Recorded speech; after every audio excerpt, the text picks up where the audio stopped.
Bueno, muchas gracias Judith por la presentación. Gracias a todo el equipo del máster por invitarme. En realidad es un placer porque, como decía ella, me paso el día muchas veces analizando vuestro trabajo y bueno, está muy bien de vez en cuando pues eso, tener estas oportunidades para compartir de lo que yo veo, lo que vosotros hacéis y cruzar por ahí pensamientos. Y creo que es interesante, en el contexto del máster, echar un vistazo a esto de las nuevas colectividades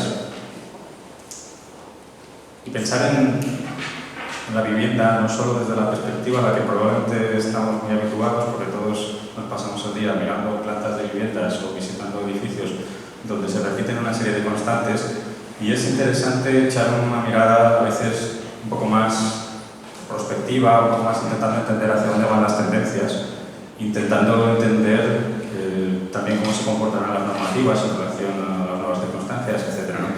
Por eso yo hablo aquí de nueva colectividad, pero la verdad es que he estado tentado de llamar a esto nueva conectividad. En lugar de la L, usar una M. Y lo que representa esta imagen es precisamente la conectividad. Seguro que para algunos de vosotros que igual sois curiosos o afines al ámbito de las comunicaciones o las TIC, etc., sabréis que este esquema representa precisamente modelos de conectividad. Modelo centralizado, el de la izquierda, modelo descentralizado, el del centro, y lo que se llama modelo distribuido, aquí a la derecha. O la hipótesis que está en el centro de lo que yo voy a comentaros hoy es algo así como que estos modelos de conectividad que se exploran y evolucionan en función de cómo cambian los hábitos de comunicación y en eso todos estamos implicados, porque todo el mundo lleva esos estos en el bolsillo, pues esos hábitos de comunicación, esos hábitos de cómo nos comportamos, cómo nos comunicamos entre las personas humanas y a veces con entidades no humanas, tienen un reflejo, una implicación, un impacto directo en la manera en que se construyen los colectivos, por lo tanto en la manera en que cohabitamos. Y por ahí va un poco la hipótesis de lo que os voy a contar. No os asustéis por la primera ni la segunda diapositiva, porque quiero explicar un poco cuál es el contexto que construye un poco esa hipótesis, pero a partir de ahí lo que vamos a hacer va a ser un viaje con un montón de proyectos que diría que están clasificados, pero sería un error porque lo que están son etiquetados, ¿no? Lo que trata de explicar este esquema, o lo que trata de observar, es precisamente cómo, a partir de análisis previos que hemos hecho en ámbitos de vivienda y muchas veces fundamentados en Barcelona, nos hemos dado cuenta de que hay una serie de características que no son locales, sino que son globales, que afectan a nuestra ciudad, pero que afectan al contexto global. A veces acabamos diciendo un contexto occidental, no, esto desborda incluso el contexto occidental. Bueno, pues hay una serie de circunstancias globales que provocan que la manera en que nos conectamos, por lo tanto la manera en que se generan los colectivos, la manera en que cohabitamos, se está transformando, ¿no? Esta especie de esquema lo que intenta es representar un mapa de etiquetas, ¿de acuerdo? No es nada, o no pretende ser nada rígido ni nada exclusivista, sino todo lo contrario, es una especie de burbujas de etiquetas en las cuales somos capaces de circunscribir otras etiquetas que nos sirven para catalogar, para definir determinadas tendencias que hay en el ámbito de la vivienda colectiva o en el tipo de proyectos de vivienda colectiva que encontramos hoy día. Esas como tres grandes pelotas, tres grandes globos que condicionan cómo se construyen los colectivos, cómo se construyen las colectividades, serían estas ideas, primero de la escasez, como uno es consciente de la escasez, a todas las escalas. Escala planetaria sabemos que estamos mal de recursos, escalas locales sabemos que estamos mal de recursos económicos, a escala de vivienda sabemos que no tenemos vivienda para todo el mundo, o sea, la escasez es como esta cosa sobrevoladora que tenemos siempre encima de la mesa cuando trabajamos en vivienda. Hablamos también de la incerteza, que vivimos en un mundo incierto, vivimos en medio de cierta indeterminación, en parte provocado precisamente por la escasez, en parte provocado, podríamos decir, por la aceleración de los acontecimientos, la aceleración del conocimiento, la aceleración de los avances científicos, de la innovación, etc., ¿no? Sabemos que en muy pocos años el desarrollo de la tecnología es exponencial y hablamos de esto en mundo líquido porque pasa que sea cosa tan paradójica de que para cuando somos capaces de comprender cómo está el mundo, ya ha cambiado, ¿no? Usando la terminología de Bauman, es un poco a lo que se refiere él. Y hablamos de contingencia como otra cualidad de estas globales que obviamente está relacionada con las otras dos y por eso se intersectan, por eso generan estos lugares intermedios. La contingencia es un concepto un poco más complejo de explicar, pero literalmente tiene que ver con la escasez, que tiene que ver con la indeterminación, con la incerteza. La contingencia, explicado así de manera muy breve, muy simple, es algo así como que cualquier cosa tiene la capacidad para ser algo o para ser otra cosa. Para ser esto o para ser una cosa diferente. También está relacionado con la escasez porque, bueno, como hay pocos recursos, cada objeto, cada producto, cada vivienda que tenemos tiene que poder servir a un objetivo o tiene que poder servir a otro objetivo. Está relacionado con la indeterminación precisamente por esa capacidad de cambio que tiene el medio ambiente en el que nos movemos. Y tiene que ver también con una determinada aproximación científica, ¿no? Muchas veces cuando hablo de contingencia menciono la paradoja del gato de Rödinger. Puede ser el gato de Rödinger está vivo y está muerto a la vez, depende de cómo analicemos el experimento. Bueno, pues el gato sí es contingente, puede ser varias cosas a la vez. Bueno, en las intersecciones de estas condiciones aparecen otras etiquetas. Insisto, no vamos a hablar de clasificaciones, vamos a utilizar este concepto de etiquetas, tags, labels, como queráis. Y yo voy a explicar, voy a intentar mostrar, más que explicar, porque voy a pasar muy rápido, de hecho me voy a concentrar en algunos conceptos, pero después van a pasar las diapositivas un poco rápido, no sufráis por eso, porque si queréis, bueno, esto quedará grabado, por supuesto, si la presentación la queréis, yo la dejaré PDF o lo que sea para que lo tengáis, por si queréis ver con detalle autoras, autores o estas cosas.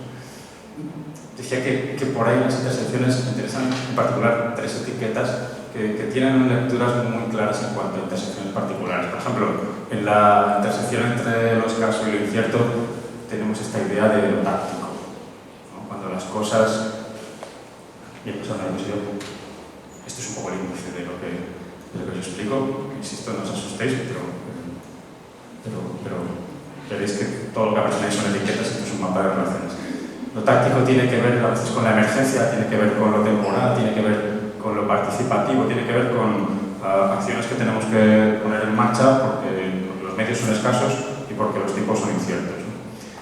Cuando hablamos de esta otra etiqueta, que es la segunda a la que me referiré, de edificio aumentado, el augmented building, quizás estoy intentando poniéndolo en relación con ese otro concepto de etiqueta que es el open building, que viene a ser esa capacidad que tiene el diseño de la arquitectura para permitir que subsiguientes ocupantes puedan modificar una parte, una serie de capas de la arquitectura que nosotros generamos y que por lo tanto cuando la diseñamos tenemos que tener en cuenta las subsiguientes ocupaciones, ¿no? Bueno, pues el edificio aumentado, o la etiqueta esta del edificio aumentado, va un paso más allá y lo que quiere entender es que el propio entorno construido, el built environment, tiene esa capacidad evolutiva.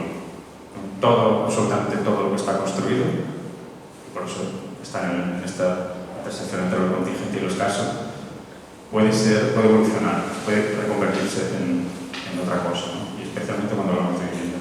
Y la tercera etiqueta a la que me referiré será esta idea de la vivienda distribuida, o de distributed dwelling, que viene a ser algo así como una hipótesis o una etiqueta que sirve para clasificar o para simplemente mencionar algunos proyectos que se mueven en esa hipótesis de, bueno, qué pasa cuando el mundo es tan incierto y cuando la arquitectura que producimos es contingente. Cómo eso da lugar a unos determinados esquemas, diagramas de ocupación, tipologías, al fin y al cabo, que se adaptan de una manera muy pertinente a estas condiciones. Y aparece un poco la idea de las falta de jerarquías, o de la eliminación de las jerarquías, de la capacidad para adaptarse o del espacio para el desarrollo del entorno individual. Hay múltiples interferencias con teorías o con tendencias previas.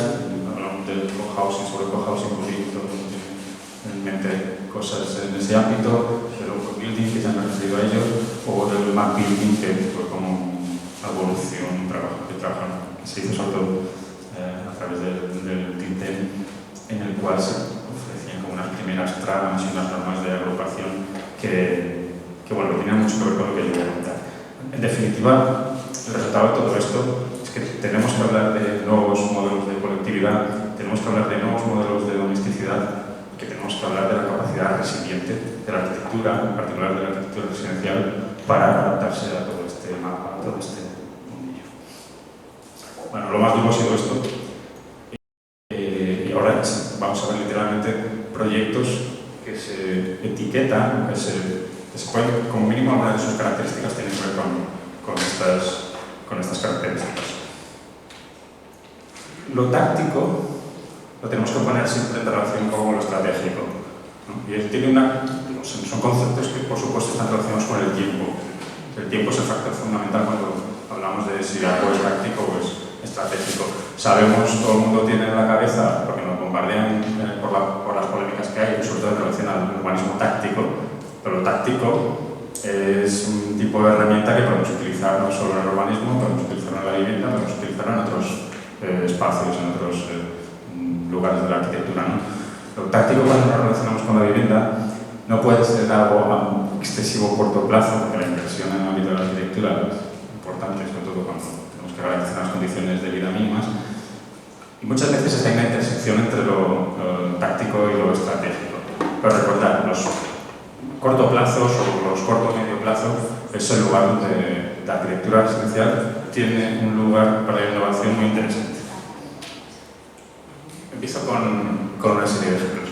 Creo que la mayoría de los ejemplos que voy a enseñar los conocéis o deberíais conocerlos, y en todo caso creo que el mérito está está en la agrupación o un poco en somos capaces de orientarnos a través de todos estos ejemplos, ¿no? El Zero Flat de la Fundación Arrels no hace viviendas, hace prolongaciones de la calle. En una situación de necesidad de hábitat para situaciones absolutamente temporales, que es el problema de tener personas sin acceso a una vivienda y que tienen que dormir en la calle, la primera reacción táctica es ofrecer un lugar para dormir. Y este proyecto, Zero Flat, no es más que una prolongación de la calle. Y cuando se explica como una prolongación de la propia calle. Es una reacción táctica. No es la solución para el problema de esas personas. Es una venda temporal para que, como mínimo, reducir el impacto del problema que sufren estas personas. Esto es un ejemplo piloto construido, pero la idea es una idea táctica, que si queréis estratégica. Es que allí donde hay un lugar que tiene una conexión directa con la calle, se puede elaborar un tipo de arquitectura que responde a las condiciones de la calle, a las condiciones en las que las personas que duermen en la calle, que tienen hecho una relación muy particular con la calle y una relación muy difícil con el resto de la sociedad, pues sigan gozando como de su pequeña independencia, de unos mínimos servicios, de una mínima privacidad y muchas veces incluso con elementos, y esta es un poco la idea, sobre los cuales ellos siguen teniendo la capacidad de movilidad, de adaptación, etc. Un colchón que se puede convertir en un sillón para diferentes momentos de su estancia aquí, puede ser el esfuerzo en ese diseño, puede ser una solución buenísima. No es una mala táctica cuando vemos que se reproducen cuestiones similares en otros lugares.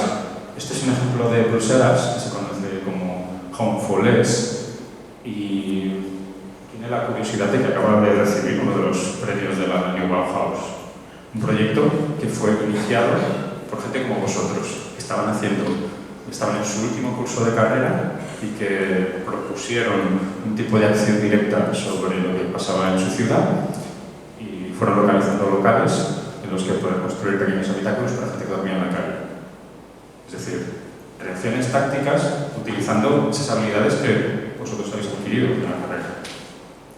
Si nos vamos a una escala un poquito más elaborada, pero reaccionando a esa temporalidad o un problema muy similar, nos encontramos con proyectos como este, del despacho de Richard Rogers, o sea, que es un proyecto que desborda un poco la escala de pequeñas agrupaciones, Es un proyecto táctico porque lo que pretende no es resolver un problema urbano o resolver un solar, como aquel que veis allí. Aquella es una ocupación temporal de un solar con unos elementos construidos en taller que se transportan en camiones y se colocan con grúas y que resuelven el problema de hábitat temporal para personas que han sido desahuciadas, que tienen pues, problemas de movimiento inmobiliario, problemas de todo tipo que hacen que la gente esté en riesgo de exclusión residencial, ¿no?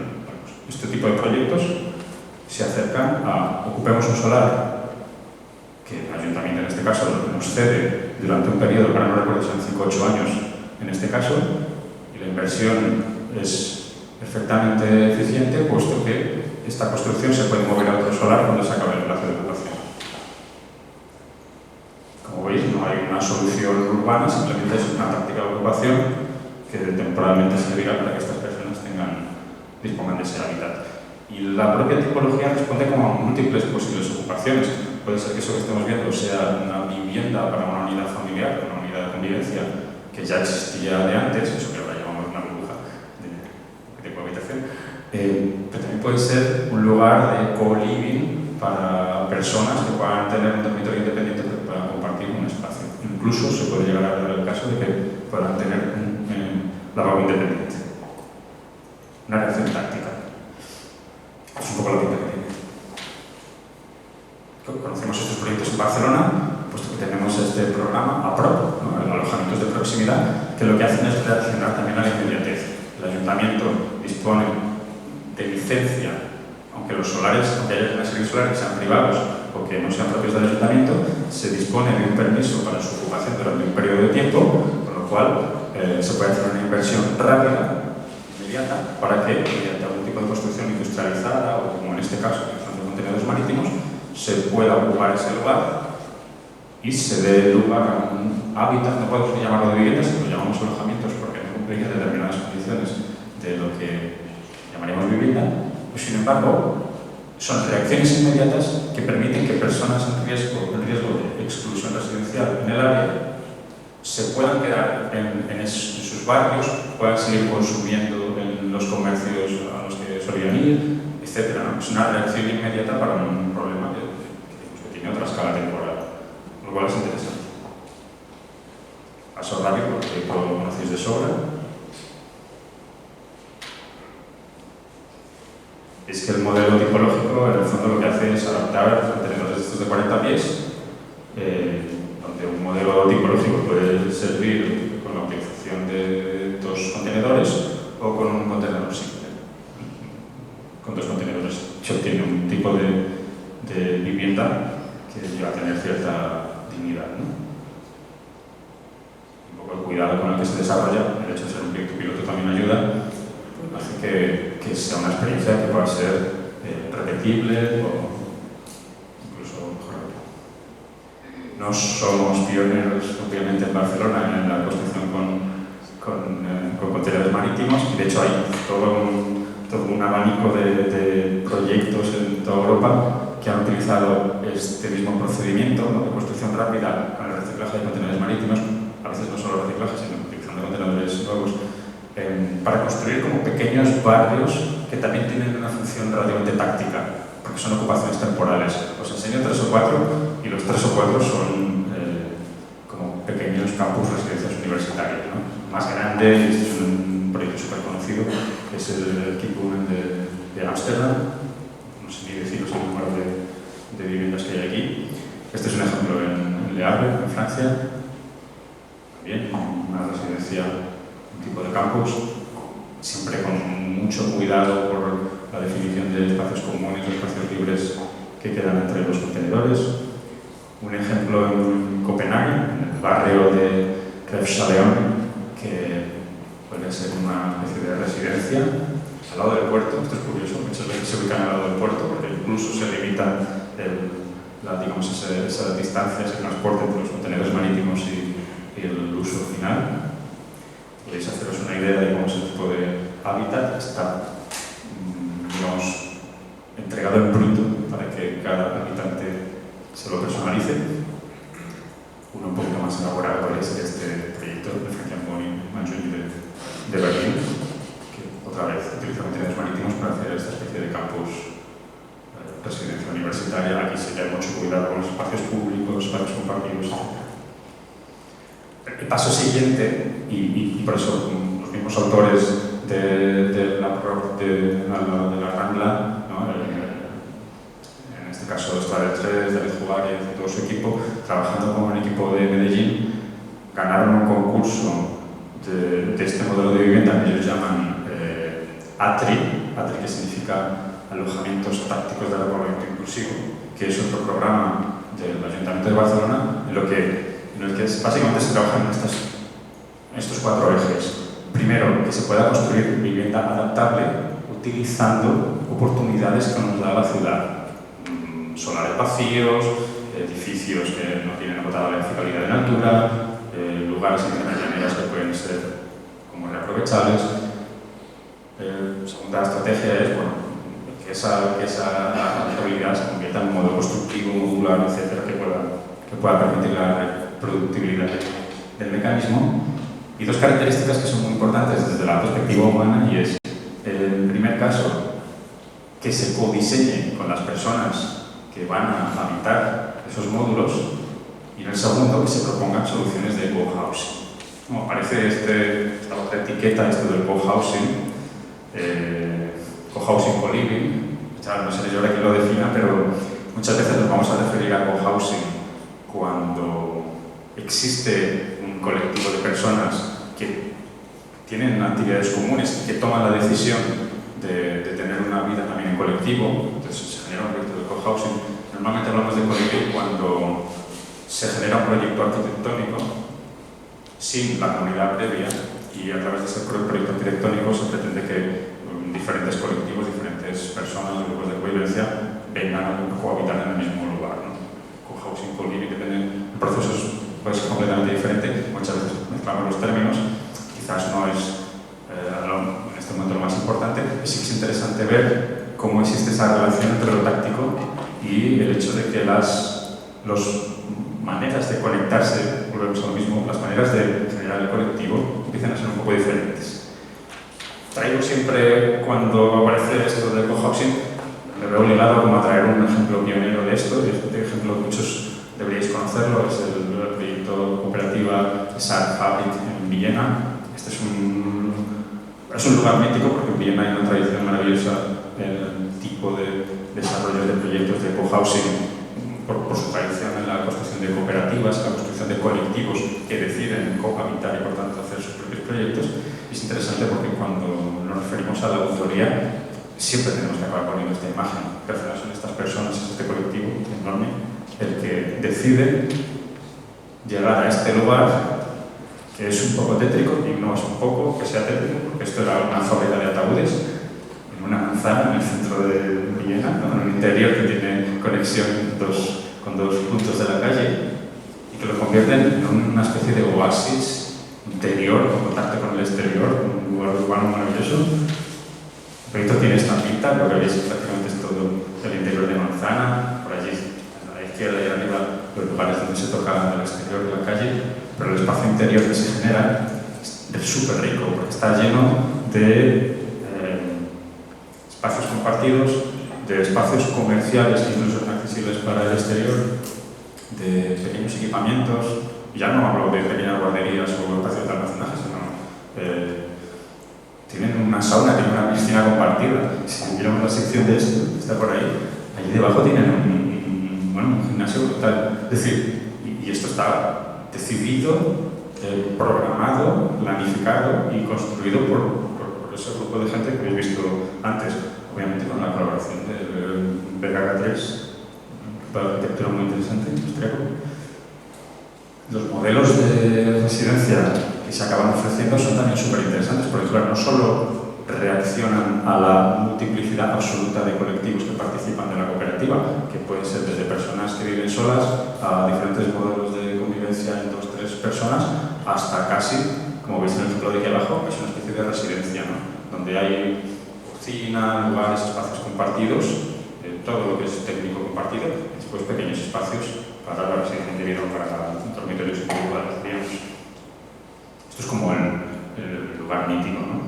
Cuando hablamos de cooperativas, y por mucho que haya referencias en Alemania, en Suiza, en Dinamarca, o si miramos del otro lado, en Uruguay, tradiciones cooperativas en muchos lugares, pero la adaptación a la arquitectura moderna, la adaptación de esas cooperativas a unos nuevos métodos de hacer, pues nos llevan mucho por Suiza, nos llevan mucho por Austria, como lugares donde se ha sabido hacer esa transición, y lugares como Barcelona pues estamos mirando.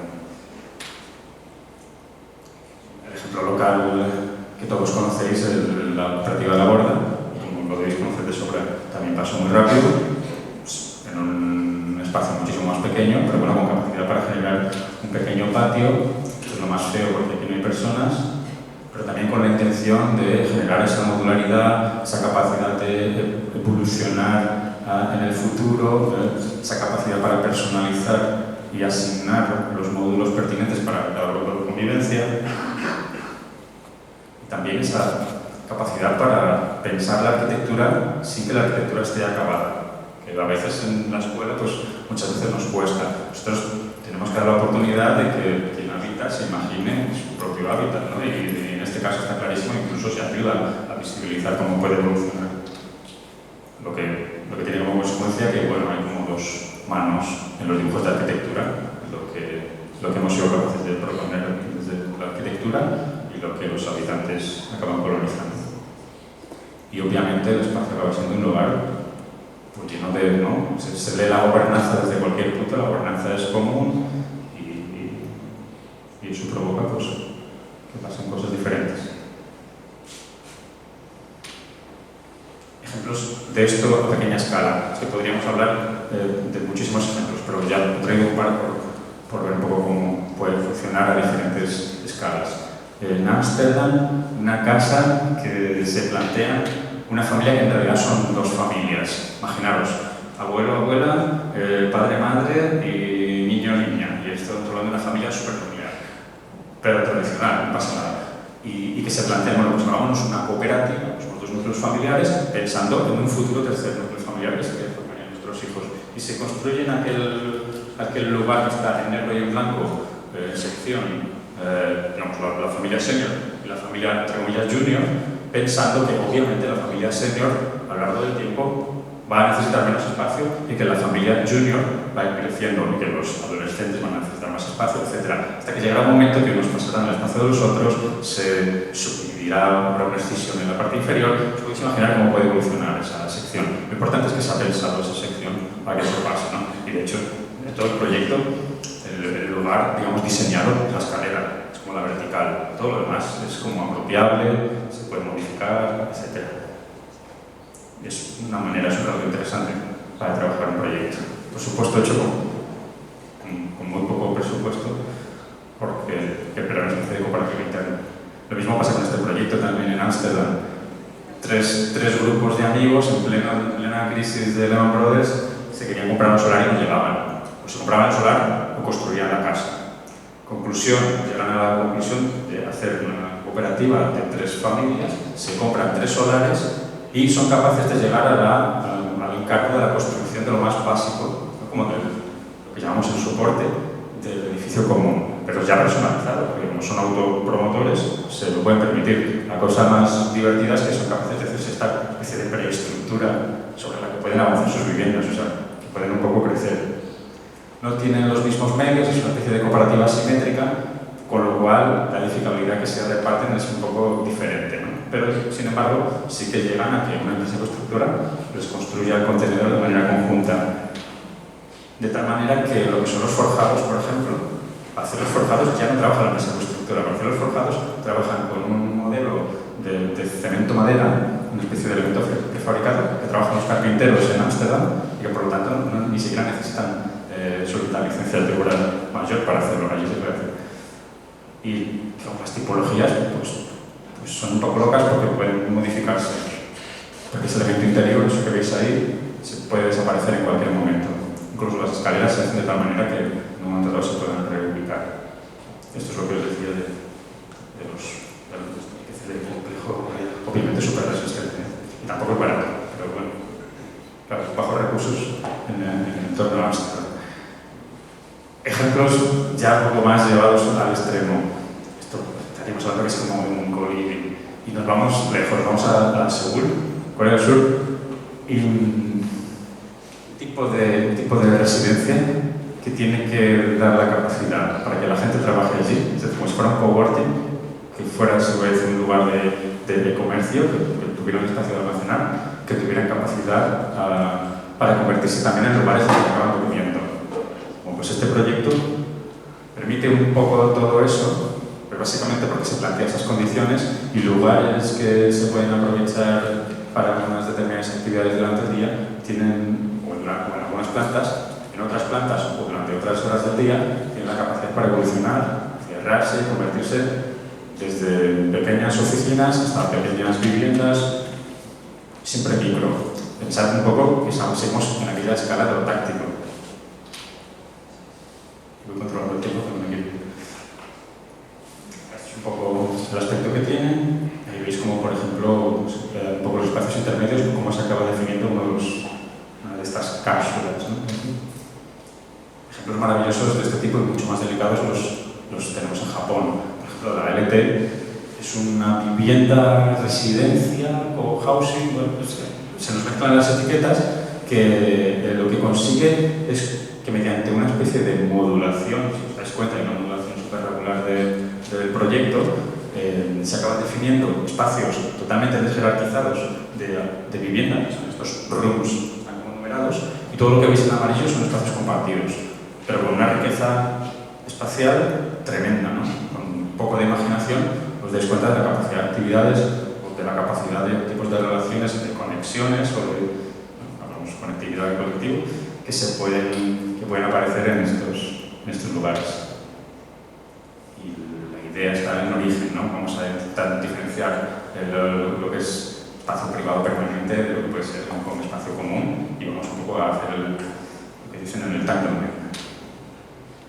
¿Qué pasa si, y aquí hay un poco un punto de inflexión, qué pasa si hacemos este mismo proyecto o estos mismos proyectos, si pensamos en ese intento de reacción táctica, de vivienda de emergencia, etcétera, pero pensamos sobre la edificación existente? Acordaos, tenemos pocos recursos, tenemos que aprovechar lo que existe es arquitectura existente y además sabemos que la arquitectura existente debe ser contingente. Tenemos que ubicar la contingencia como en el primer plano del diseño arquitectónico. Pues se pueden hacer proyectos como este. Hay en Turín una campaña de recuperación de edificios antiguos, muchos con mucha dignidad, que tienen la capacidad para convertirse como en esta especie de residencias, lugares de hábitat táctico, donde se combinan un montón de funciones. Hay lugares comerciales, hay un restaurante, espacios comunes, hay espacios comerciales, diferentes tipos de vivienda. Aquí aparecen lo que llaman el monolocal y el bilocal, que vienen siendo, bueno, pues, en función de las necesidades o de la amplitud de los grupos de convivencia. Y fijaos que cuando nos enseñan las tipologías, este es el monolocal, que solo hay una clase bilocal, que tiene una sala y un dormitorio. Pero fijaos que lo divertido es que cuando nos están explicando la tipología, están colocando, ubicando en alzados secciones lo que va con las personas que lo ocupan. Se está pensando desde dentro, no sé qué le llaman Human Centered Design, es un diseño de tipología identificando las necesidades específicas que tienen las personas que van a tener que residir aquí, ¿no? Un poco parecido a lo que veíamos con el Zero Flat. Este es el monolocal. Estamos saltando a la segunda etiqueta, ¿vale? Porque estamos aumentando el edificio. El edificio existía, lo comprendemos, lo integramos como built environment e intentamos evolucionarlo, ¿no? Esta es la táctica clásica del open building. El esquema de abajo a la izquierda es un poco el que trazó John Bracken, es como el superideólogo de este concepto en el SAR, en Ámsterdam, pero también en el MIT, en Estados Unidos, que básicamente lo que proponía es que tenemos diferentes lugares, diferentes capas de intervención arquitectónica que tienen que estar relacionados con diferentes agentes. O sea, hay una capa de intervención clara que es desde lo que se conoce como soporte, ¿no? De hecho, es su teoría de los soportes, hacia arriba, o sea, desde la estructura, aquellos elementos que son fijos y tal, que pertenecen al ámbito de lo profesional, de aquello que desde la arquitectura debemos proveer. Pero hay otro ámbito dentro de la arquitectura que en su caso se llamaba el infill, el interior, el relleno, que en el cual quien tiene la capacidad para decidir cómo se define esa parte del hábitat debe ser el propio habitante, ¿no? Y esa separación debe estar prevista de alguna manera en los proyectos, ¿no?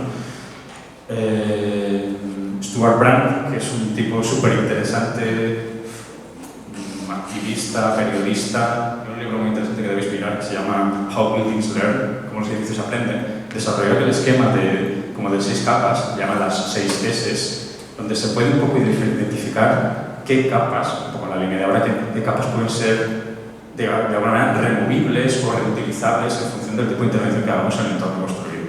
Y viene a colación de lo que estamos todos acostumbradísimos a trabajar ya, que es estos esquemas de el autor que yo uso para referirme a esto siempre es el Green Consumer Supermarket Guide, que es la guía de consumo del consumidor verde, que venía a definir que la primera etapa a la hora de enfrentarnos a un proyecto tenía que ser el reusar, ni siquiera reciclar o reusar, sino refuse. No hay que hacer nada. O sea, vamos a utilizar lo que hay, ¿no? Y muchas veces nosotros, desde la arquitectura, nos olvidamos de esa capa. Bueno, vamos a intentar utilizar los recursos que tenemos, vamos a intentar hacer lo mínimo posible, vamos a intentar recuperar el edificio, ¿no? Open Building, hay 1000 proyectos. Si hay que enseñar uno paradigmático, me gusta enseñar este que ni siquiera se catalogó en su momento como Open Building, que es la Bauhaus de Berlín, donde Frei Otto y su equipo definían aquellos modelos como de pequeñas superestructuras sobre los cuales, ¿no?, los equipos técnicos de las subdivisiones trabajaban después con maquetas para definir los hábitats interiores, ¿no? Esta especie de 2 fases de intervención es un poco en lo que consistía el Open Building, y consiste porque hay lugares donde tiene mucho éxito.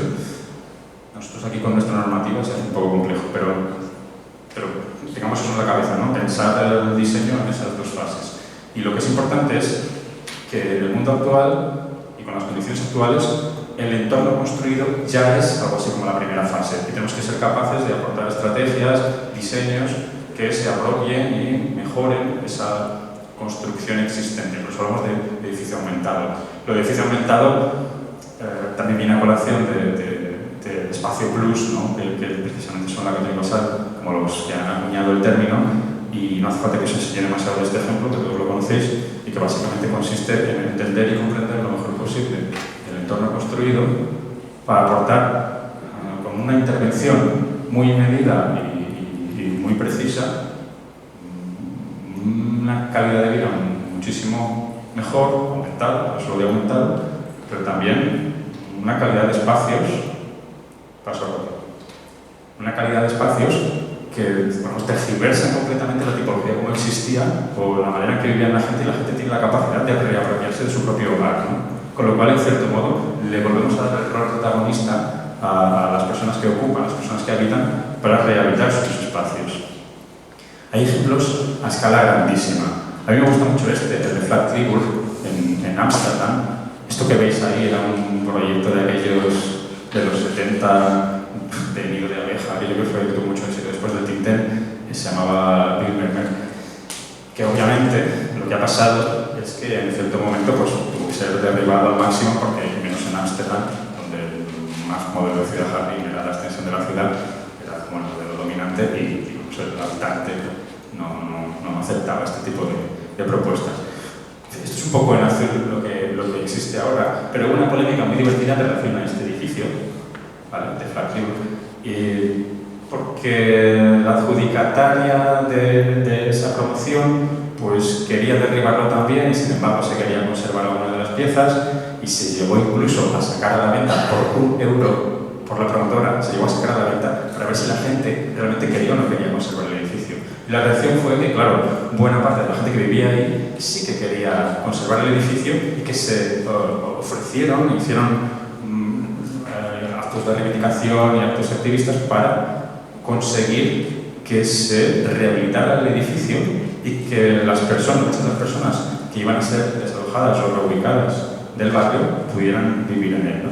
Con lo cual es una especie de acción intermedia entre el activismo de la gente que quería conservar el edificio y un promotor que decide que, de acuerdo, lo conservamos, pero con un presupuesto mínimo.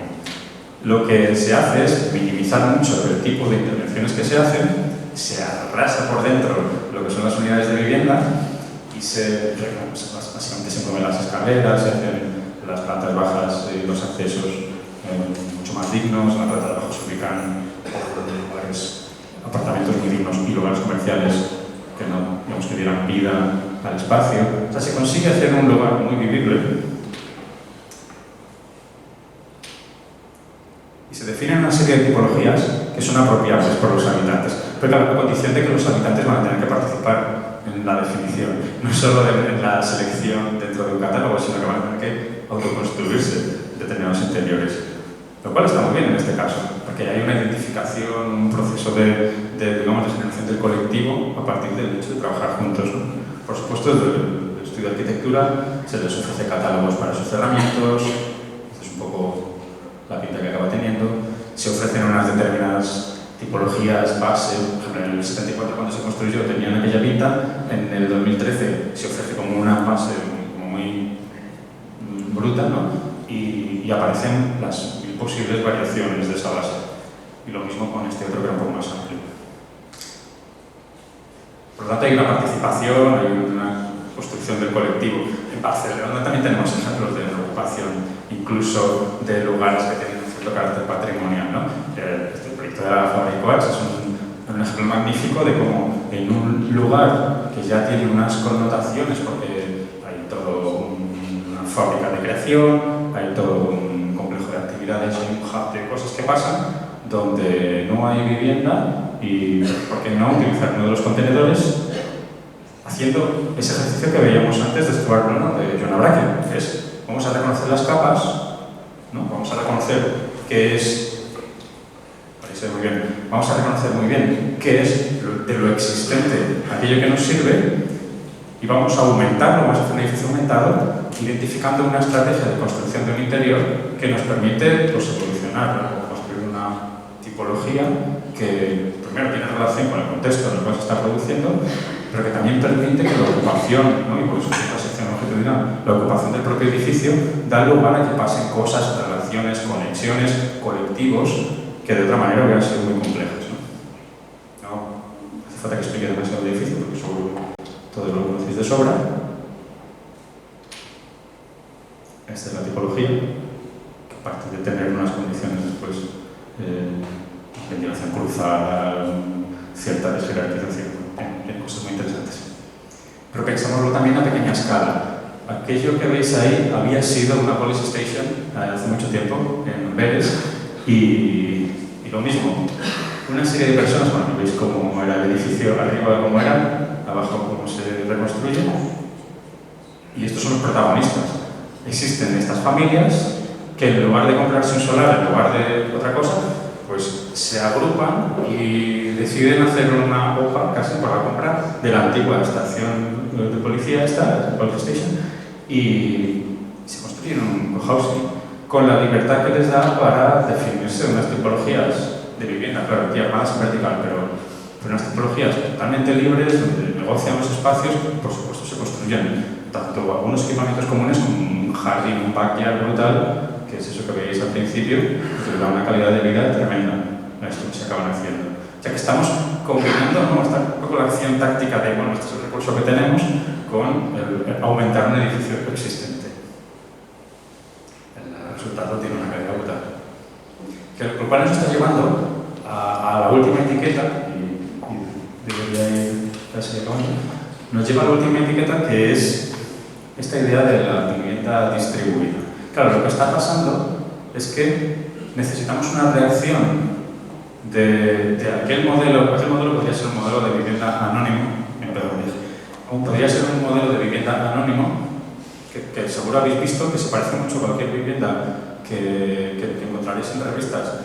Y esto es lo triste, de los 60, de los 70, de los 80, de los 90 o del siglo XXI, sin ningún problema. Seguro que si buscamos una monografía de vivienda encontraréis algún ejemplo parecido, típico de vivienda central, acceder a un lugar en el cual lo llamamos espacio de día y nos vamos a una zona de noche donde distribuir las diferentes habitaciones, ¿no? He visto millones de veces.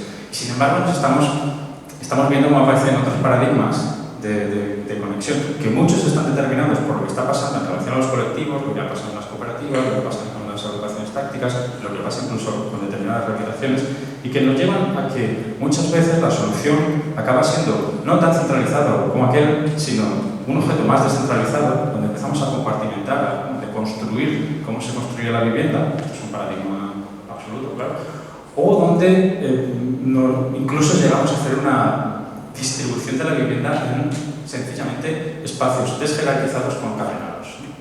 Podría ser, por ejemplo, este de Villa de Office, igual es menos paradigmático, pero tiene más que ver con otras reminiscencias barrocas, pero nos sirve como ejemplo.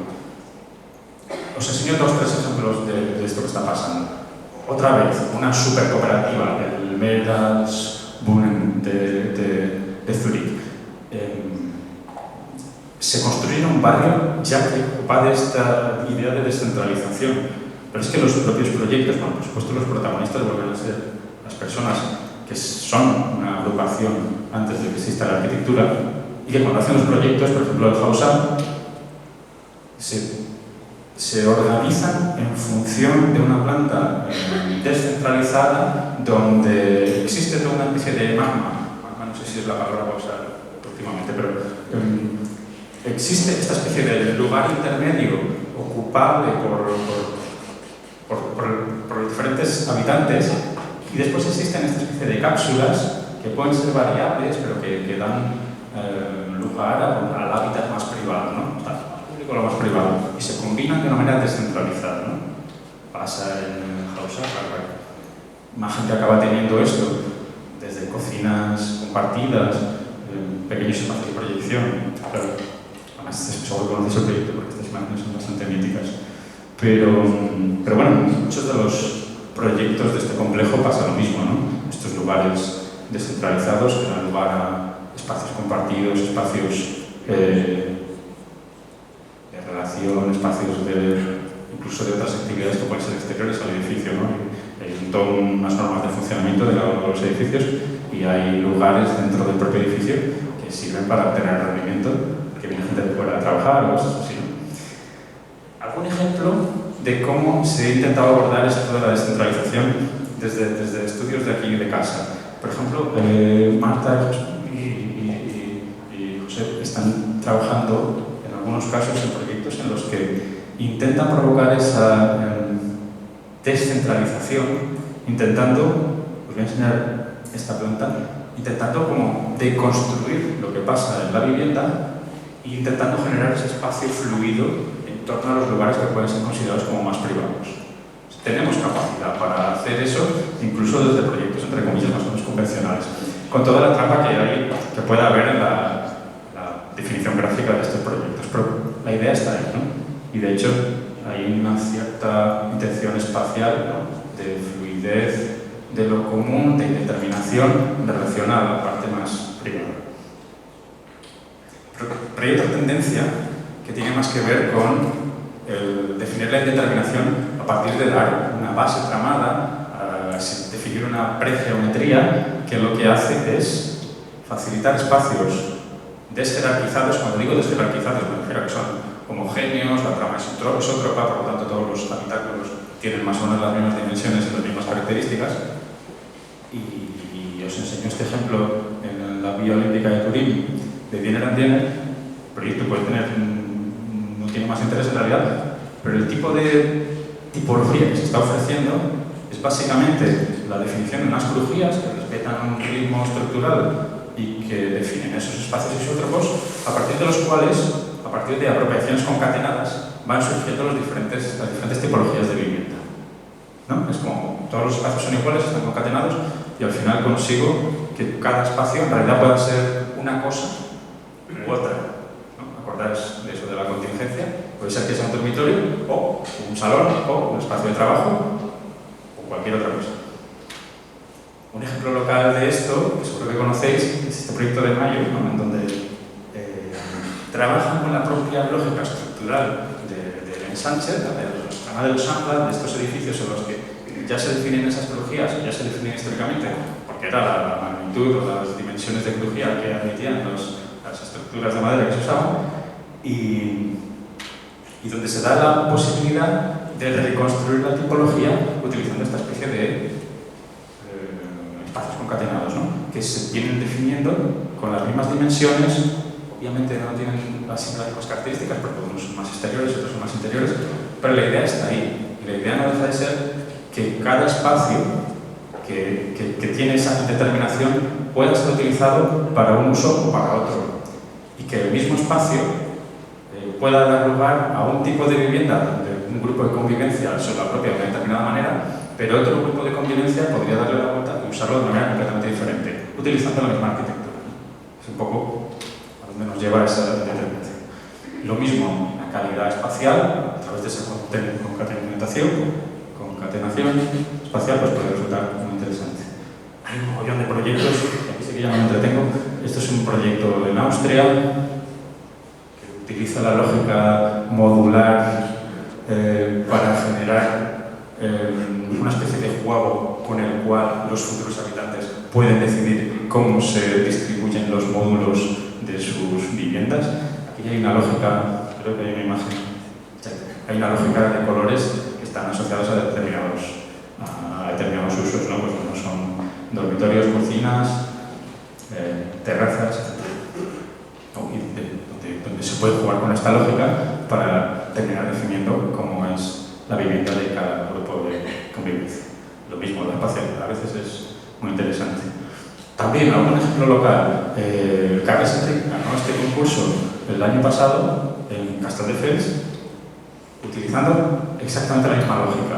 Vamos a determinar una trama isótropa para la definición de la arquitectura, vamos a construir un núcleo, que sería como el lugar rígido, el soporte, ¿no?, de este edificio, que da acceso y que da soporte técnico a las diferentes viviendas, pero vamos a dejar que la ocupación tenga un cierto grado de libertad para que los diferentes módulos puedan ser para unos usos o para otros. Siempre con las trampas que exige el definir digamos, una solución gráfica para el concurso, pero con la intención de que desde el punto de vista del soporte, el edificio sí que dé lugar a esas posibles modificaciones, ¿no? Lo mismo, la idea espacial que hay detrás puede ser muy interesante. Y un ejemplo sí construido también de un concurso que se ganó en Cornellà, también del Peristoral, que precisamente trabaja esa idea de concatenación, ¿no?, que de hecho la AMB está existiendo bastante en el hecho de desjerarquizar al máximo cada una de las habitaciones, despojarlas al máximo de una predeterminación de uso para que cada unidad de convivencia se construya por la concatenación, por la unión, agregación de diferentes unidades de ese tipo. Pero esto es llevarlo al extremo, ¿no? Bueno, pues aplicamos la trama, casi aquella idea de map building, pero totalmente agrupado, y sobre esa trama somos capaces de definir agrupaciones de vivienda como esta, ¿no?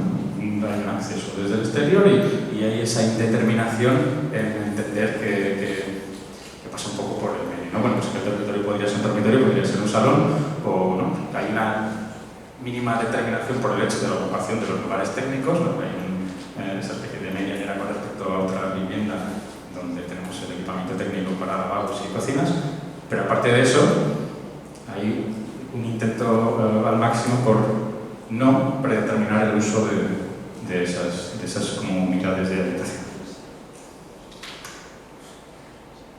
Y esto es un poco la hipótesis, esto es un poco la hipótesis de partida. ¿Qué es lo que ha pasado con toda esta evolución? Que nos hemos movido de esos espacios, bueno, primero que lo de la conectividad era más importante que lo de la colectividad, ¿no? Es decir, que el hecho de decidir cómo nos conectamos acaba definiendo un poco, o acaba predeterminando, o en todo caso siendo muy importante a la hora de definir cómo son los colectivos que habitan. Y segundo, ¿no?, que somos capaces de ver cómo existe esta tendencia, más allá de qué impacto tiene a día de hoy, 2021, digamos, en el número de promociones o en el porcentaje de promociones que se pueden hacer en una ciudad como Barcelona, pero sí que somos conscientes de que ya existe esta tendencia, incluso existe el interés por parte de determinados grupos promotores, como en este caso la AMB, por evolucionar de lo centralizado a lo distribuido, ¿no? y donde por el medio nos damos cuenta de que aparecen soluciones descentralizadas que muchas veces son la solución que está aportando más el tipo de proyectos que son autopromovidos, un tipo de proyectos cooperativos, que promueven un modelo de cohousing y donde no interesa tanto llegar al modelo distribuido y tan determinado, sino que interesa el definir determinados modelos de ayuda, ¿no? Y el hecho es este, ¿no? Los ejemplos que acabamos de ver podrían ser perfectamente ejemplos de Zurich, perfectamente podría encajar en ese modelo descentralizado donde estamos moviéndonos en ese equilibrio entre lo centralizado y lo distribuido, o el ejemplo de Cornellá, donde directamente nos hemos olvidado completamente del modelo centralizado y estamos trabajando en un modelo de vivienda, en una tipología de vivienda como mínimo distribuida. Insisto, y esto es el final, hay que atender a la conectividad, hay que ver la conectividad entre los espacios para entender los diferentes procesos de colectividad que somos capaces de producir, y hay que ver un poco las tendencias que hay en este sentido y observar qué es lo que está pasando en otros lugares e intentar analizar desde esta perspectiva los proyectos que caigan en nuestras manos. Esto es todo por mi parte.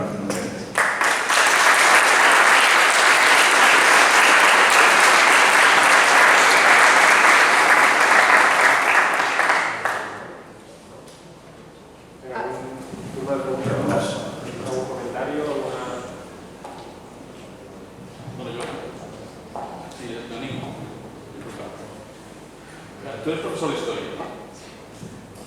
Lo digo porque cuando hemos visto la planta de Mayo, ¿no? Y Sánchez. O sea, me ha recordado mucho a algunas plantas de algunos maestros de aquí de los 50, ¿no? Por ejemplo, la casa de Michans de los 76, el año 36, ¿no? Que es muy presente, que hay esa concatenación de espacio, en el momento de la entrada, hacia una especie de salón, una sala, todos tienen la misma dimensión, ¿no? Que hay esta cuestión que enlaza, ¿no? Con algunas experiencias locales como el Baba Cosini, ¿no? Y que creo que lo digo de cara también a los alumnos, ¿no? Que vale la pena explorar algunos de estos antecedentes locales. Bueno, toda esta, también un poco toda esa teoría también de la falta de jerarquía, ¿no? O sea, deriva mucho de la vivienda del Sánchez, ¿no? De esa vivienda que la que puede estar hacia detrás, que la dimensión de las habitaciones es muy parecida, ¿no? Los cuartos, etc. Quería hacer un poco referencia a eso, que a lo mejor da lugar a que nosotros organicemos alguna clase o lo que solemos hacer cada año, en general, que es dar un paseo. Salimos de aquí y hacemos un paseo por la arquitectura de los 50, hablando de sus plantas, en general plantas.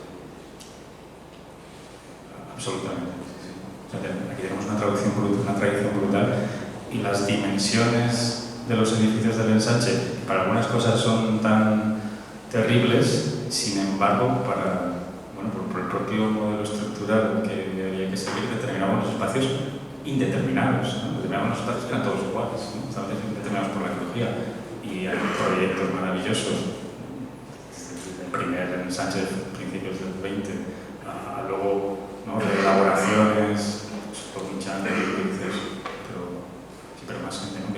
que claro, bebe de eso y lo que hace es proponer viviendas donde todas las piezas tienen absolutamente las mismas condiciones dimensionales, ¿no? Así que es muy interesante trabajar por ahí. Tengo un comentario también, como bueno, ya que nos gusta más de alguna vez, pero vemos la carrera de vivienda de tercero, entonces es especialmente interesante todo lo que dices y lo comenta igual, que veamos un poco en el ADN, ¿no? Pero hay una cosa que de cara a los estudiantes de máster habilitante, que también les hemos incidido y les animamos, es a digamos, espacios de conectividad, pero ya no solo dentro de la vivienda, sino vivienda con el resto de actividades, ¿no? Es decir, dicho de otra manera o poniendo otra etiqueta, los edificios híbridos, ¿no? Edificios híbridos que pueden ser ambiciosos de mezclar, estamos hablando mucho de los terceros espacios, ¿no? Pues trabajo en vivienda, pero hay un espacio intermedio que podría incluso trasladarse una reflexión sobre las plantas bajas, o limitarse a la reflexión sobre las plantas bajas o en las cubiertas, ¿no? Es decir, esos espacios de conectividad que permitan otro tipo de usos, y de hecho ellos están trabajando, pues creo que conoces, en diferentes ámbitos, en Prat de Rey, en Besós y en Horta, en los cuales probablemente sea interesante de partida no entender la vivienda como un edificio de vivienda. Eso sería también una reflexión previa. No sé si seguimos a hacer edificios de vivienda.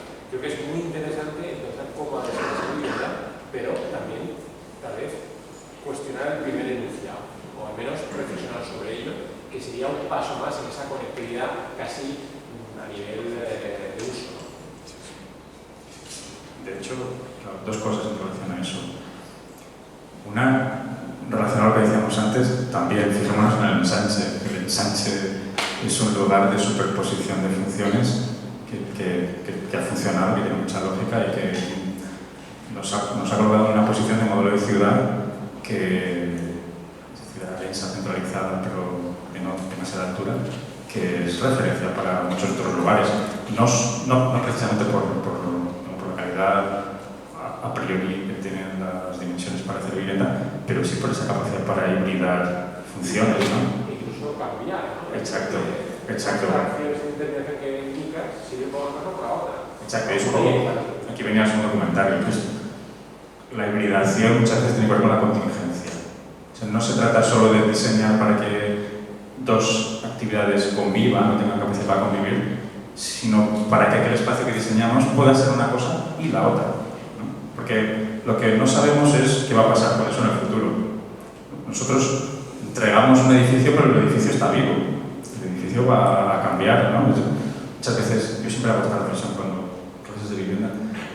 Cuando entráis en cualquier edificio, y en particular allí donde viváis, miráis a vuestro alrededor y lo más probable es que en ese lugar, antes que vosotros, haya vivido otra persona y que cuando vosotros no estéis allí, vendrá otra persona a vivir y que no es, quizás el grupo de convivencia sea diferente, quizás sea una familia, quizás sea un grupo de estudiantes, quizás sea un comercio, quizás sea una peluquería. Es decir, la arquitectura, nosotros la ponemos ahí, nosotros, cuando digo nosotros, no solo digo los técnicos aquí, sino que la arquitectura se coloca, pero la arquitectura después tiene esa capacidad para evolucionar, para ser contingente, para admitir otras funciones. Claro, una arquitectura bien diseñada admite que haya conexiones, que haya capacidad para que las funciones sean alternativas, para que incluso las horas durante un periodo del día se pueda desarrollar de una manera y durante otro periodo del día puedan pasar otras cosas, ¿no? O durante un periodo del año, o durante un número determinado de años y después, por una cuenta nueva, se puede hacer otra actividad, ¿no? O sea, eso está en manos de quienes pensamos la arquitectura. Si súper predeterminamos todos los componentes, todo aquello que llamamos soporte, ¿no? Lo que es fijo, lo que es... Bueno, pues probablemente estaremos limitando que puedan pasar otras cosas. Pero si somos capaces de pensar con la libertad del tiempo, no vamos a determinar lo que pasará en un edificio dentro de 10 años, pero sí que podemos visibilizar que nuestra arquitectura tiene esa capacidad contingente para convertirse en otras cosas, ¿no? Y el momento de diseñarlo es cuando se puede, ¿no? Cuando se puede ser proactivo porque eso pueda pasar, ¿no? Si no, estaremos poniendo pegas, ¿no? Pensar también desde la perspectiva de los recursos, la perspectiva de la escasez. ¿Podría darse el caso en un futuro no tan lejano de que se prohíba construir edificios? Aquí no se pueden hacer hoteles, por ejemplo. Bueno, se podría prohibir construir edificios. ¿Qué va a pasar? ¿Que los arquitectos nos vamos a quedar sin trabajo? No. Hay un montón de arquitectura sobre la cual trabajar, ¿no? Y tenemos que acostumbrarnos a pensar en cómo interactuamos, cómo activamos, cómo actuamos sobre esas arquitecturas que ya están ahí, ¿no? Y cuando pensamos edificios que no existen, pues tenemos que pensar que en un momento dado pueden ser que se tengan que quedar fijos, es decir, que no se puedan volver a construir otros, sino que tengan que tener esa capacidad para devenir o transformarse en otra cosa. Con lo cual son retos vuestros proyectos. Pero es interesante, ¿no? Yo, en relación al cohousing, hay una cosa que veo especialmente, que hay un conflicto, es que vivimos en una sociedad bastante individualista.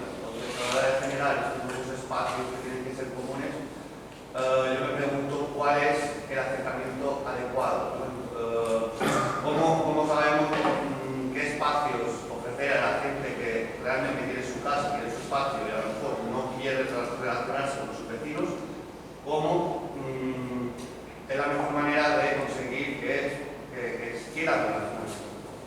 Entonces hemos visto varias herramientas, pero me pregunto si lo mejor es conocer a los vecinos a los cuales vamos a construir, si hay esquemas comunes. Claro, la pregunta es muy pertinente, porque efectivamente no todos los modelos de agrupación, todos los modelos de conectividad o colectividad sirven para todo el mundo. Por eso, si te das cuenta, antes mencionaba esa diferencia, que no quiero llevarla al rango de categoría ni de definición, pero a mí personalmente me sirve para diferenciar dos tipos de problemas, ¿no? El modelo de cohousing, desde mi perspectiva, existe porque el colectivo de personas existe antes. Y ese colectivo de personas ya tiene una serie de decisiones comunes. Normalmente ya tienen proyectos comunes activos, ¿no? Pues ya tienen a lo mejor una cooperativa de consumo, ya tienen algún tipo de actividad común que ha demostrado su compatibilidad, ¿no? Ha demostrado el hecho de que efectivamente quieren dar un paso más en sus vidas y cohabitar o generar ese lugar de cohousing, ¿no? Con lo cual saben que habrá una gestión eficiente, una cogobernanza, un codiseño de esos lugares comunes, ¿no? ¿Qué pasa si no existe esa convivencia previa, ese proyecto previo de colectivo, ¿no? Pero, bueno, yo en ese caso prefiero hablar de eso del co-living. ¿Y cuál es súper polémico? Porque claro, el co-living se ha convertido en un modelo comercial, ¿no? De mercado, de un producto de vivienda que es mínimo y a veces incluso no lo podemos llamar viviendas, son modelos casi de residencias, donde se ofrece un lugar de hábitat privado mínimo, 12 metros cuadrados, por ejemplo, como si fuera una habitación, y el espacio común compartido en realidad es el mismo espacio común compartido que tiene una tipología de residencia convencional que nos vamos a encontrar, ¿no? ¿Hasta qué punto existe allí esa relación de colectivo? Pues puede pasar, puede no pasar, ¿no? Hay un lugar intermedio que es, por ejemplo, sabéis que el Ayuntamiento de Barcelona hace como diferentes olas de promociones de solares en cesión de uso para construir vivienda cooperativa, ¿no? En las diferentes olas van aprendiendo, claro, estos son muy de ver la reacción y probar nuevos modelos. Y entonces, el primer modelo, que es un poco la gorda, consistía en que el propio colectivo fue quien tuvo la iniciativa. En subsiguientes olas, lo que ha pasado es que, bueno, ¿qué pasa si yo, ayuntamiento, pongo el solar y pregunto a ver qué colectivos existentes les interesaría participar, ¿no? Bueno, y va a haber un resultado más o menos positivo. La siguiente fase es que, la siguiente ola es que el ayuntamiento llega incluso a proponer un solar y una especie de condiciones para cómo tiene que construirse el cohousing o el colectivo final, ¿no? Es decir, ¿qué pasa si se determina un poco más? O sea, ¿qué pasa si somos capaces de mediar entre el cohousing y el co-living? Si somos capaces de promover como un modelo intermedio donde hay, digamos, un cuidado porque no haya fricción en el lugar intermedio. La respuesta a tu pregunta es como imposible de saber. Es decir, el problema es que la arquitectura o el diseño de este tipo de arquitectura residencial, el gran reto está en el proceso. ¿Cómo se hace ese diseño? O sea, no sirve el top-down de nosotros ofrecemos un proyecto y venga a venir aquí y ponernos a habitar, sino que necesita un feedback brutal, un lugar de co-diseño, no de participación, que participación es una cosa muy paternalista, yo tengo mi proyecto y te dejo decidir el color, sino vamos a co-diseñar, vamos a co-definir cuáles son los lugares de negociación de ese espacio intermedio, ¿no? Bueno, pues, es muy difícil encontrar lugares donde se da esa posibilidad para tener ese tipo de trabajos, ¿no? Pero existen, ¿eh? Y existen también profesionales muy especializados en eso, en la mediación entre digamos, el proyecto arquitectónico y el colectivo que quiere cohabitar o quiere vivir de una manera un poco diferente. O sea que es súper complejo. Sí, por favor. En relación a lo que ha comentado antes de superpensar la arquitectura y pensar con cierta grado de libertad, me surge la duda que, viendo por ejemplo estas tres imágenes, en definitiva lo que estamos creando son espacios muy genéricos en los que tenemos una retícula y la verdadera arquitectura arquitectura reside en cómo disponemos una serie de mobiliario para que ese espacio tenga un uso concreto. Porque en definitiva lo que estamos haciendo es una cáscara, una retícula, en función de cómo la distribuya con un mobiliario, me va a servir para una cosa, va a ser un taller, va a ser una vivienda, va a ser un baño. Entonces me surge un poco la duda que, o sea, el camino sería ese o esa especificidad de dónde surgiría. Sí, esto es una... Bueno, está muy bien que no solo tú, sino que todo el mundo se haga esta pregunta, ¿no? ¿Dónde está el borde o hasta dónde tomamos decisiones cuando definimos un proyecto arquitectónico tan concreto como el hábitat de otras personas, ¿no? ¿Hasta qué punto nosotros somos responsables de cómo otras personas habitarán en el futuro? ¿Hasta qué punto somos conocedores, tenemos conocimiento, tenemos información para saber cuál es la mejor manera para que esas personas vivan? Yo honestamente te puedo decir que podemos distinguir diferentes tipos de proyectos. Los proyectos residenciales en los cuales conocemos a las personas que habitarán, que son proyectos unifamiliares, porque son proyectos muy acotados, pequeños, donde realmente tenemos mucha información y podemos ser muy intrusivos, si quieres, en relación a cómo se define el hábitat. Pero después tenemos los proyectos de vivienda colectiva, donde habitualmente no sabemos quién vendrá a vivir. Lo normal es que no sepamos quién será el habitante. Podemos tener datos estadísticos, podemos tener datos, digamos, antropológicos, sociológicos en relación a quién va a venir a vivir, pero digamos, no estamos en las mentes de las personas. Y predeterminar cómo alguien quiere definir su propio hábitat es una responsabilidad que cada uno tiene que asumir. Por eso lo interesante desde la perspectiva del diseño, desde el diseño arquitectónico, es ser capaces de dar la oportunidad a que esos habitantes tengan los recursos y, digamos, las infraestructuras dispuestas de tal manera que puedan tomar decisiones.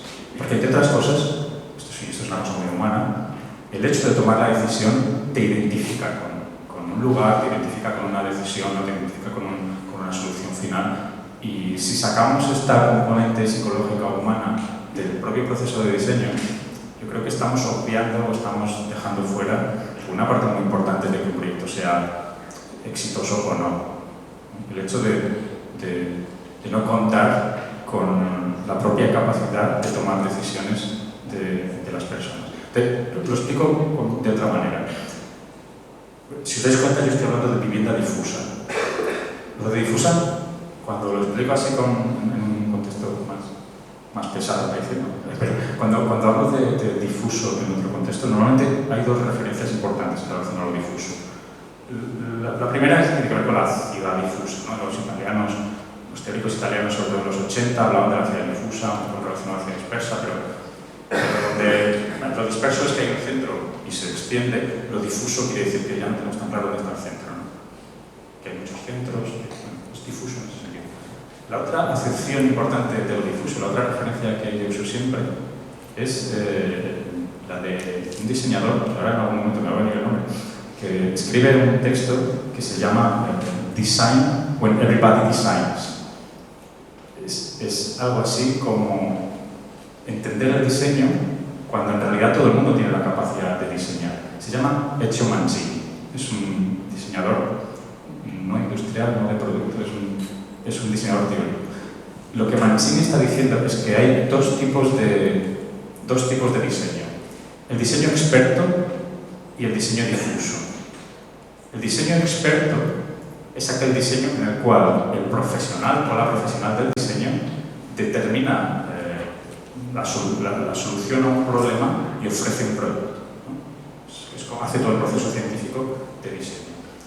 El diseño difuso, sin embargo, lo que hace es entender la capacidad de todas las personas, tanto quienes producen como quienes serán los usuarios finales del producto, para participar en el proceso de diseño.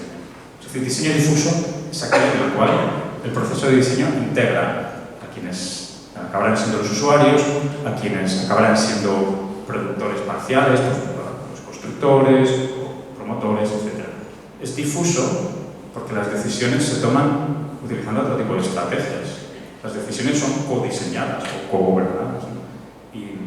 Y lo que empieza a pasar, y empezamos a ver en estos ejemplos de diseño residencial, es que efectivamente esa acepción del diseño difuso empieza a aparecer. Y en parte, sobre todo la idea de Open Building, lo que proponía claramente es que el diseño arquitectónico, desde lo profesional, tiene un borde que es donde empieza el hábitat de las personas, el hábitat privado de las personas. Y que el infill, la principal responsabilidad del infill, por supuesto con asesoramiento, con apoyo, etc., pero la principal responsabilidad recae en quienes serán los usuarios, los habitantes de las viviendas. Pues, debate abierto. Esto no es una doctrina para que sigamos una línea u otra, simplemente se trata de entender que el diseño también es una actividad cambiante, es una actividad que muta.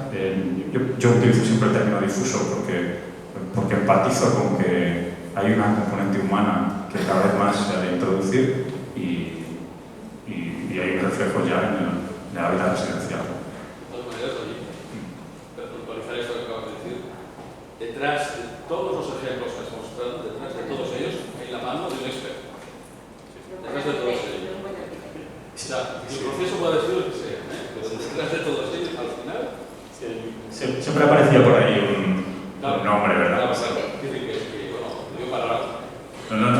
Las personas por sí solas no tienen esa capacidad. O sea, eso del diseño difuso significa que cambian los métodos, pero nuestro rol como agentes de intervención en la arquitectura no desaparece en absoluto. Lo que pasa es que, digamos, lo mismo, hay que pensar en la incertidumbre, en la contingencia y en la escasez para entender que los métodos cambian, ¿no?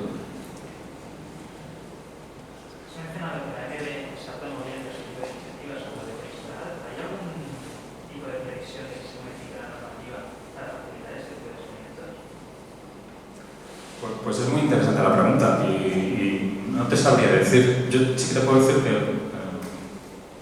este texto que tenías por ahí tú, Rojit, del patronat, el número del... Sí te puedo decir, por ejemplo, que cuando hicimos ese trabajo, que fue un proyecto de investigación con el patronat municipal de la Habitatge, que después se convirtió en el Instituto Municipal de la Vivienda y la Rehabilitación, la idea era incorporar ideas, para la redundancia, en relación a la desjerarquización de los espacios para poder reformular la normativa autonómica.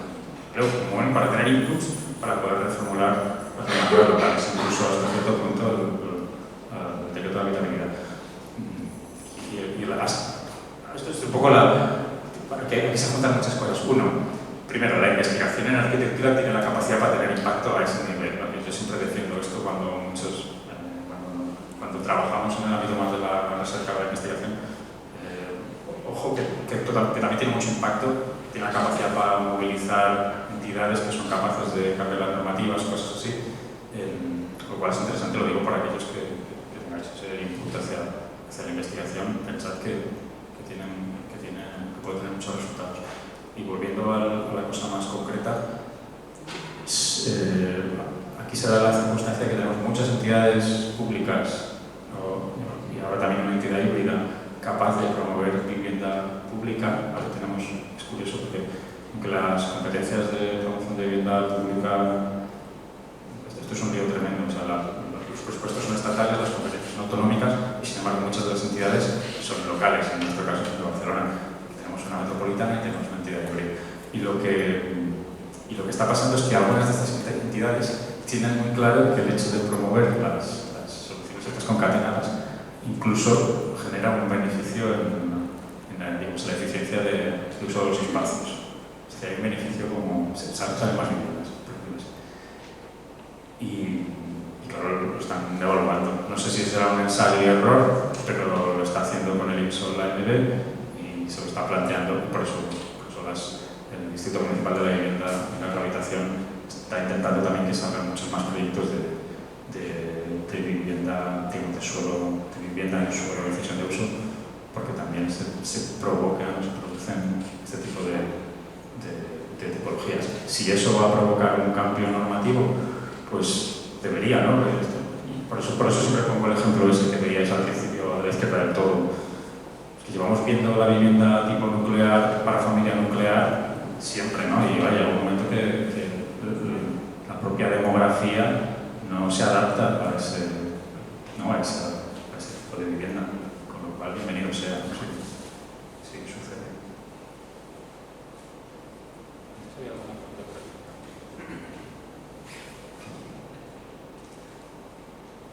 Sí.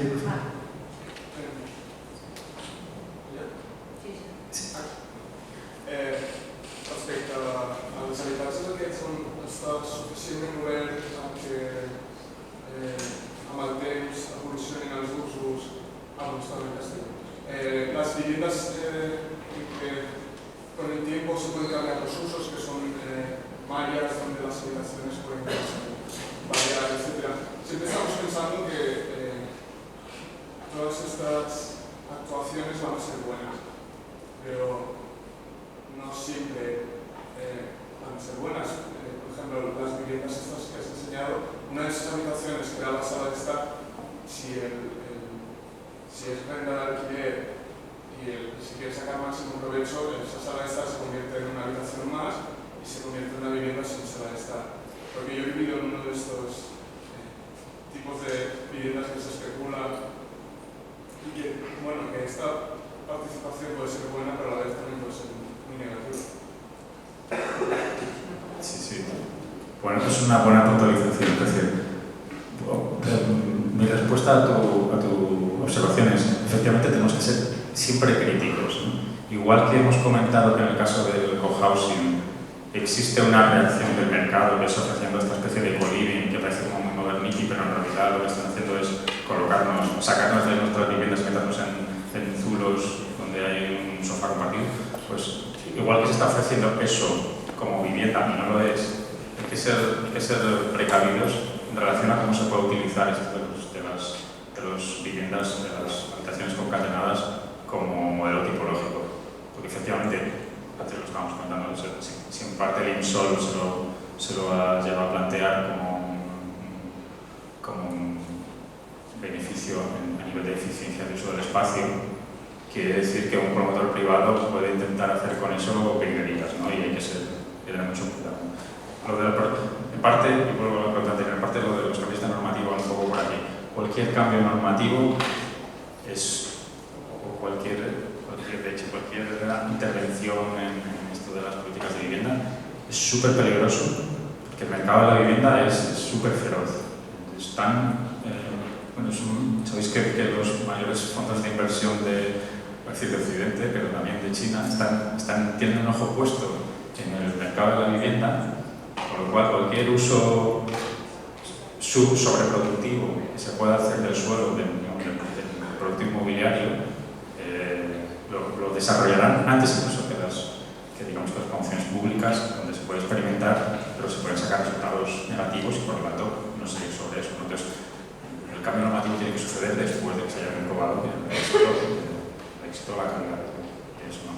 Y efectivamente, yo de hecho soy relativamente crítico con el hecho de generalizar lo de las habitaciones concatenadas, porque no se generan jerarquías, pero se generan condiciones de uso, ¿no? Condiciones de paso, etcétera, que a veces sí que acaban provocando otras jerarquías, porque acaban habiendo habitaciones sin esta especie de pasos transversales y otras que son como habitaciones finales, que son como de llegada, ¿no? Y bueno, hay que cuidar, por mucha isotropía que haya, la vivienda, la unidad de vivienda tendrá un límite, ¿no? Pero hay que cuidar.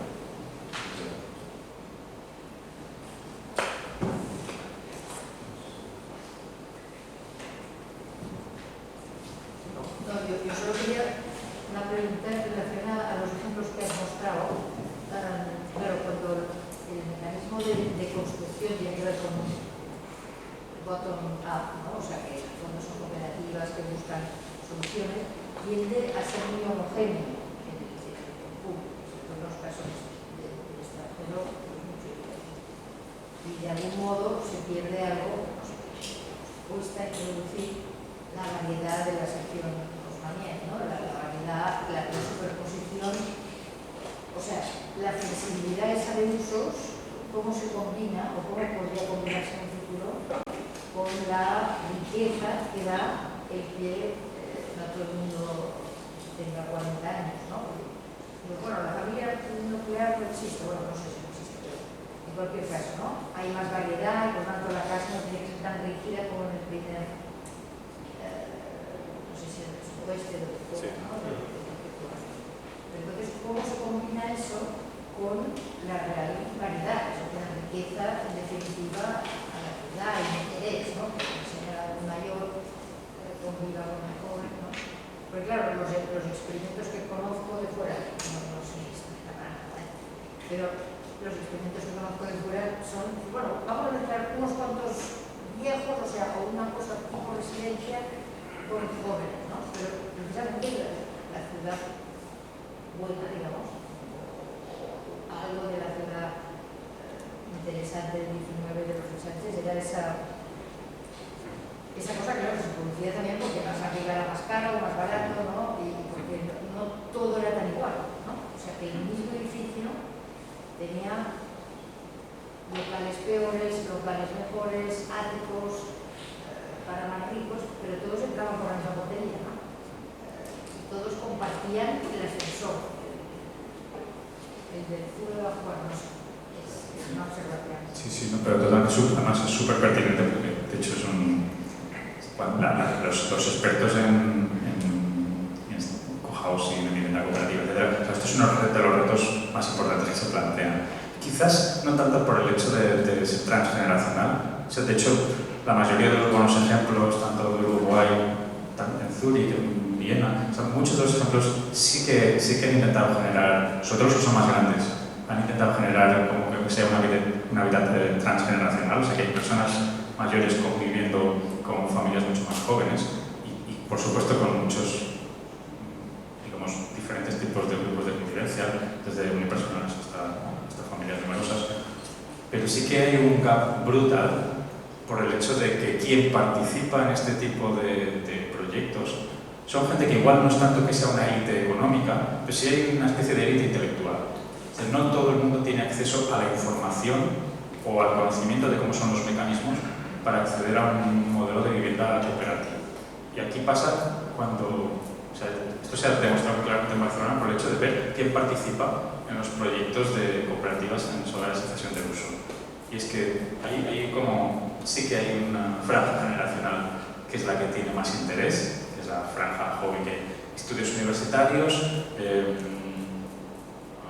digamos, con unas ciertas connotaciones de ideología más progresista y que tiene pocos recursos, pero que tiene una formación alta, que tiene acceso a internet, que tiene acceso a cómo son los manuales para generar las cooperativas, que tiene acceso incluso a toda una red de información y de conocidos donde digamos, resuelven quién puede ayudar en cada momento. Es decir, se genera una especie de pequeño gueto, ¿no? En el sentido de, bueno, gueto de sí, gente formada, etcétera, con pocos recursos, pero que tiene la capacidad intelectual para pensar sobre esa necesidad. Y queda fuera, en cierta manera, quien no tiene el mismo acceso a Internet, quien tiene muchos menos recursos incluso para acceder incluso a lo que es el acceso a ser miembro de una cooperativa, y también por arriba, ¿no? También hay, lo generacional sí que pasa en el caso de Barcelona porque no sé muy bien por qué, pero el hecho es que, por ejemplo, ahora se ha planteado que algunas de las promociones sean para cooperativas senior, con un límite de edad hacia abajo, es decir, que eso es para personas mayores de X. Y es curioso porque, por ejemplo, en Andalucía, en España, tenemos una tradición muy curiosa de que las cooperativas senior eran las que tenían muchísimo éxito, por ejemplo, en los años 80 y 90, que eran cooperativas de gente que, en lugar de querer ir a una residencia para personas mayores, en torno a los 40 y muchos 50, se empezaban a agrupar como colectivo para que en su edad de jubilación pudieran jubilarse en una especie de residencia con housing compartido, pero en proyectos que desde la perspectiva arquitectónica igual no parecen muy modernos. De hecho, algunos son feísimos. pero muchos equipamientos brutales, o sea, con piscinas, con campos, microcampos de golf, campos de minifútbol, unas cosas que gente con recursos no especialmente altos económicos, pero que con mucho tiempo pues, se localizan en un solar, se preocupan por llegar a acuerdos en relación al tipo de equipamiento que quieren. Pero bueno, volviendo a tu pregunta, efectivamente, eso es uno de los retos. ¿Hasta qué punto puede ser democrático y universal este tipo de acceso? Que no es tan simple como yo lo explico, es decir, no, también participa gente de otras ideologías, también participa gente de otras generaciones, pero a ver, sí que hay una especie de retrato robot que se ve al final en las estadísticas. Pero también es un retrato de la dificultad de acceso a la vivienda para los jóvenes aquí en Barcelona es brutal. Y esto realmente es el tema por lo que los obliga a pensar una manera diferente de vivir, que no tienen la capacidad de poder acceder a ella más que compartiendo. Entonces, ya desde ese tema, que es una situación económica positiva, ellos ya tienen otra visión que es muy diferente a la cultura de otras generaciones. O sea, ha habido un cambio generacional, pero por la situación de inaccesibilidad de la vivienda, y no tanto por las aspiraciones que puedan tener, que tenían otras generaciones. Entonces, ahí es donde yo creo que hay mucho campo para investigar, pero también hay mucha limitación porque no tienen accesibilidad por cuestiones económicas. Sí, lo de la vivienda asequible, ¿no? Que lo hemos dicho. Antes lo comentaba un poco Judith, el origen de esta investigación, de estas etiquetas, tiene lugar después de hacer un trabajo sobre vivienda asequible en Barcelona, que es ese libro azul que os enseñaba ya antes, y que llegaba como a unas conclusiones relacionadas a cómo, ¿no? qué estrategias seguir para generar vivienda asequible, y una muy particular, muy concreta, iba en relación a la participación de los colectivos. El hecho de, un ejemplo que es muy tonto, pero que es muy fácil de entender. Si yo promuevo vivienda pública, imaginaos que yo soy el Ayuntamiento de Barcelona, si yo promuevo vivienda pública y yo construyo vivienda pública, esa vivienda pública tendrá régimen de vivienda social o régimen de vivienda asequible mientras yo esté en el gobierno del Ayuntamiento. En el momento que yo no esté en el gobierno del Ayuntamiento, quien venga después tiene la capacidad para convertir esa vivienda pública en vivienda privada. Puede venderla, privatizarla, puede hacer cualquier otra cosa. O sea que puede perder su carácter de vivienda asequible. Sin embargo, si en la ecuación yo incorporo una agrupación sin ánimo de lucro, como puede ser una cooperativa o una fundación, el hecho de incorporar ese factor en la ecuación hace que tengamos que llegar a un acuerdo público-privado. Y ese acuerdo público-privado normalmente se materializa pues, en una cesión de uso del suelo. La cesión de uso del suelo puede ser de 60 años renovable con 20, de 80 años renovable con 20 más. Es decir, yo puedo asegurar en las condiciones del contrato de cesión que esa vivienda será vivienda asequible por un periodo de como mínimo 60 u 80 años. Cosa que no puedo garantizar si yo soy el único responsable de la vivienda como entidad pública. Es una paradoja y una contradicción absoluta, pero que es para que os deis cuenta de lo importante que es la cooperación público-privada cuando se promueve vivienda asequible. Si viene solo de lo público, corre el riesgo de que un cambio de gobierno, un cambio de una crisis pueda provocar que la vivienda, o sea, que ese parque público desaparezca porque se tiene que vender, porque se necesita liquidez, problemático. Pues en la vivienda pública no tendría que ser siempre de alquiler. Sí, pero eso es una respuesta mía personal, claro. El parque es público, la vivienda debe ser pública. Tenemos una tradición de políticas de vivienda en España que precisamente lo que ha promovido es la propiedad privada, ¿no? Y que no solo hemos privatizado la mayor parte del parque construido, que se ha hecho en todas las comunidades en muchísimos años, no solo en democracia, sino incluso antes. Y bueno, lo hemos echado a perder y lo seguimos echando a perder, de cierta manera, porque se sigue digamos, favoreciendo el hecho por ejemplo, de hacer deducciones a quien compra. Cada vez menos, ¿no? Y cada vez es más lógica. Barcelona, en ese caso, sí que es una referencia aquí, porque en los congresos de vivienda en los que yo he podido estar, se considera, en todos los lugares que son, digamos, paradigmáticos a día de hoy, se considera ejemplar el hecho de las ciudades que han decidido solo producir vivienda en alquiler y no está ligado con cómo funciona el estado del bienestar, en particular en España, donde, claro, la vivienda no está protegida por el estado del bienestar, con lo cual el hecho de ser propietario de la vivienda te da una seguridad y bueno, en nuestras gráficas de porcentajes de propiedad en relación al alquiler, por eso estamos muy arriba. Y el problema es que el alquiler existente muy pocas veces es público, existe muy poco alquiler público y por tanto no es asequible, y por eso tenemos este problema de dificultad de acceso, sobre todo para los jóvenes. Había por aquí una pregunta última, que no sé si alguno de vosotros quería preguntarte, ¿no?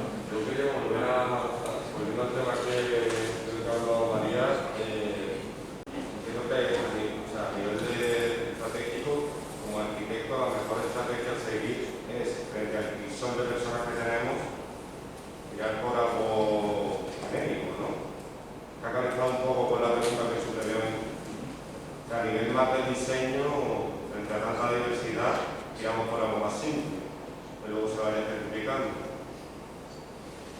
La respuesta es múltiple.